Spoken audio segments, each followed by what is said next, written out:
Hey, it's Paul again. This is take two. I've never done a take two. Usually I have my stuff together. But when I was going for my runes, I realized I don't have my rune book. And I still can't find my rune book, so I had to consult the internet, which the first runes I pulled, one of them doesn't exist on this internet website. So I had to re-pull. Oh no. We're going to talk about writer's block again today.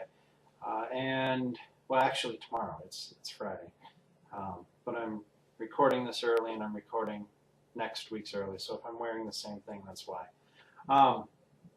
We're going to talk about some more things for writer's block. What I've learned to do. It was in a class that I learned this technique, and the idea was taking like divining tools and using them in order to help you create characters, to create plots. If things are getting a little bit too boring and predictable, in order to shake things up and give you new ideas. Ultimately, we are within our heads. We can only come up with the ideas that we have. By adding a little bit of randomness, hopefully we can jar that up a little. So I'm going to teach you two ways that I really enjoy coming up with ideas, especially for role-playing. If I have these readily accessible and something happens and I need to add something real quick, I'll either draw cards or I'll draw some stones and see what happens. The first thing that I'll do is tarot. This is from Mage the Awakening. It's a role-playing game. The deck is very, very pretty, and I like it. I've got an older version, but some of them, the cards aren't named. So I need to look up based on the picture, and it takes me a little bit longer. Since I'm really not trying to get super into this, I really don't need to memorize it. So I've already drawn two cards. The first one is Judgment. It's a Major Arcana. Major Arcana are great for characters. That's like the Priest, the Lovers, the Hangman, the Fool, those types of characters. I think the Hangman and the Fool are the same, but I can't remember. And it gives you an archetype. There are quite a few archetypes that you can pull off of based on this, which does a great job. Now, Judgment is the idea of judging. It's there will be something the character needs to judge or will be judged for soon. So in this case, I'm going to make the character a judge. If it's reversed, then it's like bad judgment. Basically, the reverse of whatever the straight way says is what you're going to get.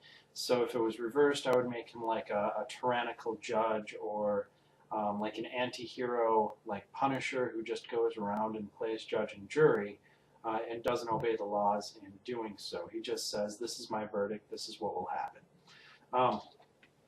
Then I drew the Two of Wands. And the Two of Wands actually works really, really well. I'm going to have to read it again. Authority, guardianship, foresight, vision, power and energy wielded and kept in reserve. Now, sometimes what I'll do is I'll draw a character card, then you draw three of the minor arcana, which are the wand, the pentacle or coin, the the cup, and the something. It's been a while since I've used my cards. But with those, you can come up kind of with a past, present, and future for your character, or as far as you want to go. Or if you just need an event to shake things up, you draw one, you read it, and then you use it to envision what you want. In this case right now, we have a judge who brings down judgments, and he has good foresight, knowledge, and he's wise. So we have a wise judge.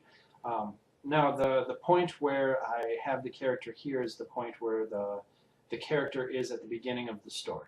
So at the beginning of the story, we have a wise judge. Now, there are also runes or stones. It's from Norse. This is one of them. This one is Nauthiz. I'm probably pronouncing it wrong. But with the stones, you can draw one, you can draw multiple. There are a few layouts. What I did for this is I drew three. So we came out with a past, present, and future. So what he's done in the past that shaped him, what he is currently at right now, and then what his future has in store for him. So now Thiz, this one, is need, delays, restrictions, resistance leading to strength, and innovation. So our judge was originally a sewer rat. He lived on his own. He had to make his own way. And he thrived in the difficulties of a busy street where urchins were either very quick-witted, fast, sly, or they died from starvation. So he had a very difficult childhood. The second one is an X, which I believe is Gebo, which is gifts, sacrifice, generosity, balance, contracts, exchange, and wealth. So currently he's a judge.